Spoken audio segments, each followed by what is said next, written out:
Good morning, everybody. We appreciate everybody coming down. I know it's been a busy week for everyone. My name is Captain Kutzian. I'm with the Lincoln Police Department.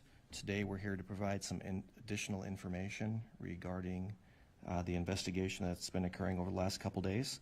With us today are Chief Teresa Ewens, Assistant Chief Jason Stilley, County Attorney Pat Condon, and Captain Ben Miller, who is in charge of our Criminal Investigations Unit. With that, I will turn it over to Chief Ewens. Good morning. I'd like to thank all of you for coming today. The purpose of today's conference is to provide additional details to include a timeline regarding the arrest of William Wright. As we stated yesterday, our intent of today's press conference is to provide you a timeline and details of the events as we know them. This investigation continues to be evolving as we conclude interviews of approximately 3 people of interest and a dozen possible witnesses. Additionally, we have several crime scenes and continue to search for possible evidence connected to both incidents. Our investigative teams have worked tirelessly for 72 hours with little to no sleep. I want to thank them for their ongoing effort and dedication, which led to the apprehension of Mr. Wright within 17 hours of the initial police response. I will reiterate, we believe that there is not a public safety concern. The homicide and suspicious death are isolated events, and everyone involved had previous interaction prior to the incidents occurring. I will ask Assistant Chief Stilley to provide a timeline of events surrounding this ongoing unfolding investigation. We'll take questions after he presents that information. Thank you, Chief. As you mentioned, I'm Jason Stilley, Assistant Chief in charge of Operations and Investigations for the Lincoln Police Department. We'll provide the timeline as we know them today. Again, I want to caution that as more information comes to light, the timeline and those details may change. On Wednesday, August 31st at about 2 a.m., officers were dispatched to an unresponsive male in the area of 3rd and P Streets. We arrived to find 60-year-old Ronald George deceased in a field northwest of the intersection. That victim had multiple significant injuries, suggesting he was the victim of a homicide.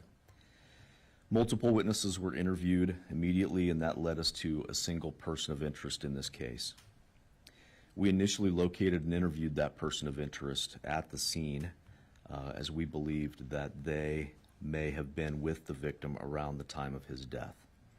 That person provided additional information that led us to another person of interest. That second person of interest is located at approximately 6 a.m. Wednesday morning and provided additional details and investigative leads that required follow-up. As the day progressed, over a dozen individuals were interviewed and a generic description of another person of interest was developed. That person of interest was believed to possibly be the last person to see Ronald George alive. As we followed up on that investigative lead, that person was ultimately determined to be William Wright. At approximately 9 p.m. Wednesday evening, Wright was contacted in the area of 1st and Q. He was detained without incident, and he was further interviewed. Now, based on the totality of the information gained from a variety of interviews, officers went to the area of Northwest 12 and West Bond and searched an area in and around a local motel in that area. At approximately 10:30, they began that search. Subsequent to that search, another person found deceased was located outside the motel early Thursday morning. At this time, the condition of that body is not conducive to an identification. So I do ask for your patience. As normal, we oftentimes do a next of kin notification. We're able to release the name of the victim, roughly 24 hours, ideally, after they're discovered. In this case, I'm going to ask for your patience because we have not yet been able to definitively identify him. While we believe the second victim is the victim of a homicide, we will not be able to definitively draw that conclusion until that determination is made by a pathologist. An autopsy was performed yesterday afternoon. However, further testing will be needed in the coming days to determine manner and cause of death. While looking into this second case, we have determined the following to have occurred. On Monday, August 29th, William Wright is located at that local motel in the area, Northwest 12 and West Bond.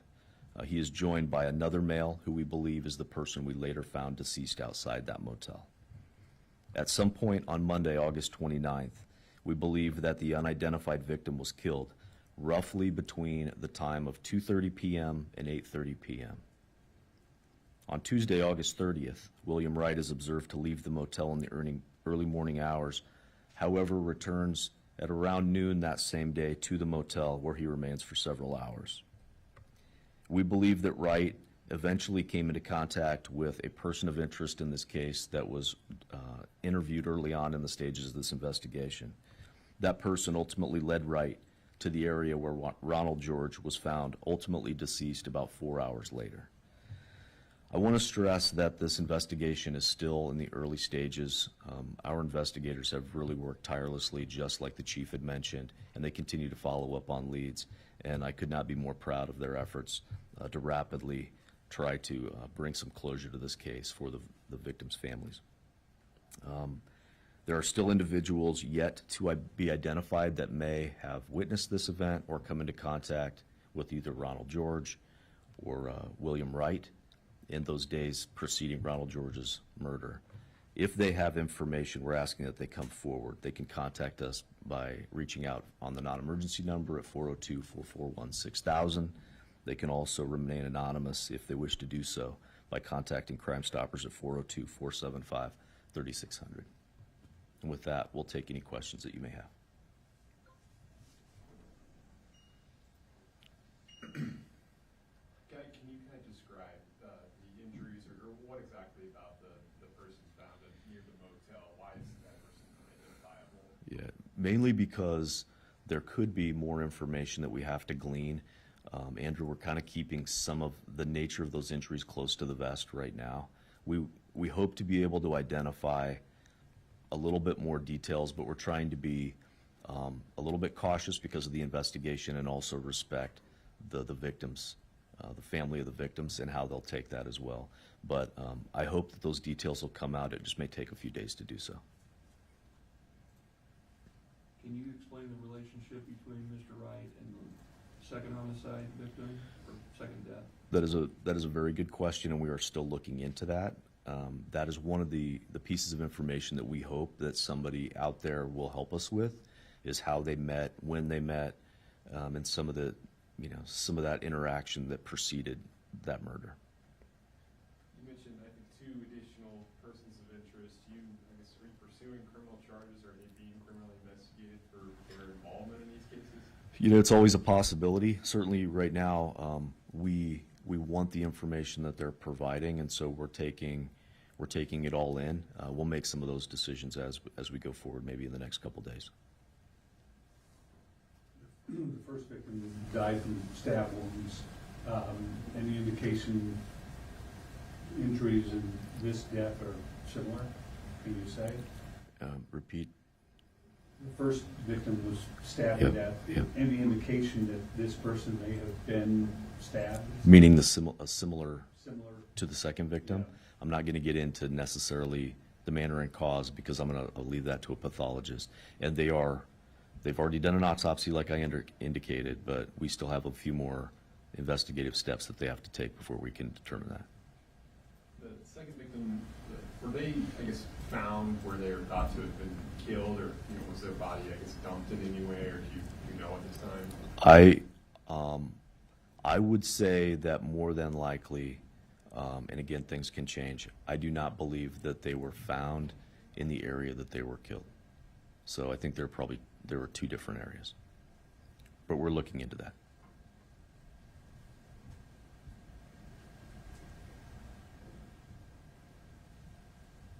Did you recover, I'm sorry, I must have missed it. Did you recover a possible murder weapon in either of the case on by P Street or the one by West Palm? Yeah, so a knife was recovered at the scene of the first homicide that we investigated near Ronald George. We have recovered other weapons. It's undetermined yet if they're going to be the murder weapon of the second person found. So we're still early stages right now. Those are some of the questions that we hope to answer, but we just don't have those answers as I stand here today. And so you don't know exactly about what time the first body, the victim, may have been murdered? The timeline for the first person, we believe, happened sometime between 2:30 p.m. and 8:30 p.m. on Monday, August 29th. And, I guess through your interviews, have you guys been able to begin to answer the question why this happened? We sometimes it defies logic sometimes on why some of these things happen. Obviously, we always want to know. That's why I think any information that other people out there that may hear this story and had interaction with either the victim, Ronald George, or our suspect that's in custody at this time, William Wright, maybe they can shed some light on that. But what kicked off this murder, or the series of murders, I don't know, but we aim to find that out. Are there any other missing people that you're looking for that may be involved or maybe in danger or may have been hurt by this? I could have Captain Miller speak to that. We're always investigating cases of missing persons. At this time, we do not have any information that would lead William Wright to another missing person. This might be, I guess, better for Pat, but you've been in the prosecutor's office here a long time. I guess, can you remember the last time that there were, it's not officially, but perhaps two bodies kind of tied to one suspect or one case? I believe Brandon Crago. It was a double homicide out in the county that I believe he was on a series of robberies and things of that nature here in Lincoln, and then the investigation led to the county where he killed two individuals out in the county. So that's the last one I can think of. Do you know when you may upgrade charges, or if you're planning on upgrading charges? Well, we'll continue to work with the police department and reviewing all the reports that come in, and then we'll make those decisions when that is available to us, when that information is available to us. And I mean, does it still appear that it's a second-degree murder charge for the P Street murder? Well, yeah. I mean, again, it's a good question, Andrew, and we will again keep going through the reports with from the Team 3 detectives and make our decision. I mean, there's a lot of reports, a lot of things they're doing. They've been working nonstop, as the chief said, for 72 hours. There's a lot of things that we need to go through, and then once we get through those, we'll make that determination. If I can just add, the case is ongoing.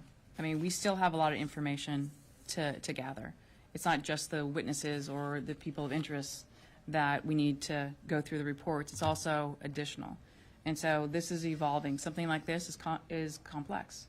And so we need to understand, and I hope you understand, that we're continuing with this investigation, and we're going to get to a point where we actually can make these decisions.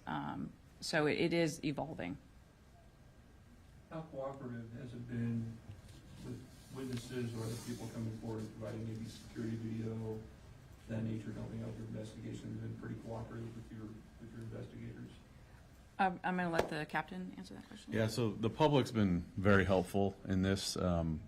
Every instance that we've identified that surveillance video might exist, they've been over backwards really to help us get that. There's just really so much of it. We're looking at an event that took place, or series of events that took place over several days.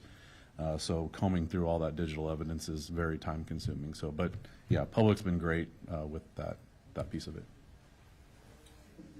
Kathy Stilley, or Chief Stilley, I'm sorry, Assistant Chief Stilley, who rented out the motel room? We believe possibly the person that was found deceased, but we don't know that yet exactly. So the motel has cooperated with us, as Captain Miller's indicated. Several other businesses in the area, both the first murder that was discovered, then also this particular event. So we do appreciate that help, and if anybody does have information, I'd like them to come forward. I would like to say before I offer the last word to the chief that I am very, very impressed and thankful for the leadership of Captain Miller with the investigative team, all of the hard work by our CSIs, our crime scene investigators, our investigative unit that's out there and doing the interviews. They put together a lot of information in a very short time period to lead to an arrest. And so I just want to reinforce with the community that we have people that are out there working tirelessly to make sure that our community's safe. And I really appreciate that. Chief. I have one question on the timeline real quick before. So was that unidentified person killed before Ronald George? Yes. Beforehand? Yep. Okay. And to recap, again, certainly this is a tricky series of events. I know it's sort of convoluted to keep track of. We believe that Ronald George was killed probably sometime between 10 p.m. and when he was found at 2 a.m. However, it would have been the Monday, the 29th, the day before, we believe that second victim that was located was actually the first person killed between roughly 2:30 p.m. and 8:30 p.m. And all three of them at some point in time had met with each other? So, again, we know somehow the second victim around the motel had met up with our suspect. I don't know how, but we're looking to figure that out. Again, as noted in the timeline, the suspect, William Wright, was brought to Ronald George several hours or a few hours before Ronald George was ultimately found deceased. So I don't know if they knew each other before that, or if that was sort of an impromptu meeting. But again, that'll be something that we look to find I out. was wondering whether or not all three of them had made contact with each other, or if Ronald George, if he knew the other unidentified suspect. Yeah, certainly in any of these cases that we're looking to solve, we want to know what that relationship is and what led to the violence. And so that is on the forefront of our investigators' minds. We just don't have all those answers as I stand here today. Chief? So as you can tell, it's complicated. We're going to continue moving forward. We're going to do our best to keep you informed, because it's important that the public understands the steps that are being taken and where this investigation is going. So, please understand we're doing the best that we can. Identifying having the identity for the suspicious death is absolutely important for us. So please be patient in us doing that and speaking to the families in this case. Again, it's all about the information we get from the public. And so once again, if you have any information, please call the non-emergency number at 402-441-6000, or the Crime Stoppers if you want to be anonymous, 402-475-3600. And one of the questions that came up about the interaction prior, anyone that knows Mr. Wright or had seen Mr. Wright prior to Monday, please call us, because we do want to establish, a clear timeline of events. Any other questions? Okay. Thank you, everybody.